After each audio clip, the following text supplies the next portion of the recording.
कह रहा है कि चिमनी की ओर उसके आधार से 36 रेखा में चलते हुए 120 मीटर चलता है। मान लीजिए कोई व्यक्ति है जो इधर 120 मीटर चलता है, कितना चलता है जी 120 मीटर। जब यहाँ से वो चलता है 120 मीटर यहाँ तक, उसके बाद चिमनी के शीर्ष के उन्नयन को 30 डिग्री से बदलकर 60 डिग्री हो जाता है। मान के चलिए चिमनी यहाँ पर है ना, और चिमनी के उन्नयन को 30 डिग्री से बदलकर कितना डिग्री हो जाता है 45 डिग्री हो जाता है। 30 डिग्री से बदलकर 45 डिग्री हो जाता है। जब ये चलता है 130 मीटर तो यहाँ आता है तो 45 डिग्री का कोण बन जाता है। 120 मीटर चलता है तो इसको हम ए मान लेते हैं, इसको बी मान लेते हैं, इसको सी मान लेते हैं और इसको डी मान लेते हैं। अब यहाँ पर कह रहा है कि चिमनी की ऊंचाई ज्ञात करें। क्या कर रहा है, चिमनी की ऊंचाई ज्ञात करें। तो चिमनी की ऊंचाई के लिए हम लोग x मान लेंगे, ठीक है जी। अब हम सबसे पहले क्या कर लेंगे कि tan 45 डिग्री लेकर बना लेते हैं। यहाँ कुछ नहीं है तो हम x मान लेते हैं। tan 45 लेकर बनाएंगे तो हमारा h बटा x हो जाएगा, 1 बराबर h बटा x, यानी कि x बराबर x हो जाएगा, चाहे h बराबर x हो जाएगा। अब यहाँ पर हम क्या कर लेंगे दोबारा कि tan 30 लेकर बनाएंगे, 30 डिग्री लेकर बनाएंगे। तब जब 30 डिग्री लेकर बनाएंगे तो हमारा h हो जाएगा और नीचे में हो जाएगा x प्लस 120 डिग्री हो जाएगा ना जी। इसका मान होता है 1 बटा √3 और ये होता है h बटा x plus 120 degree. Cross multiply करेंगे √3h बराबर हो जाएगा x प्लस 120। h का मान यहाँ पर हम क्या भर लेंगे, चाहे x का मान भर लो जो अच्छा लगे। अब देखिए √3h आगे x का मान जब h बढ़ेंगे तो h आकर इधर घट जाएगा, इधर 120 बचेगा।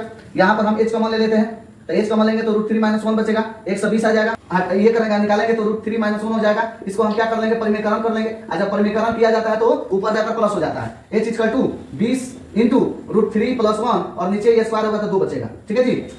अब देखिए ये कटा लीजिए, 60 से कट जाएगा। h का मान कितना आ जाएगा 60 इंटू √3 + 1। देखिए यही पूछ रहा है चिमनी की ऊंचाई ज्ञात करें और चिमनी की ऊंचाई h माने थे, h का मान आ गया 60 इंटू √3 + 1। ऑप्शन में चेक करेंगे, D is the right answer. क्या होगा जी, D is the right answer.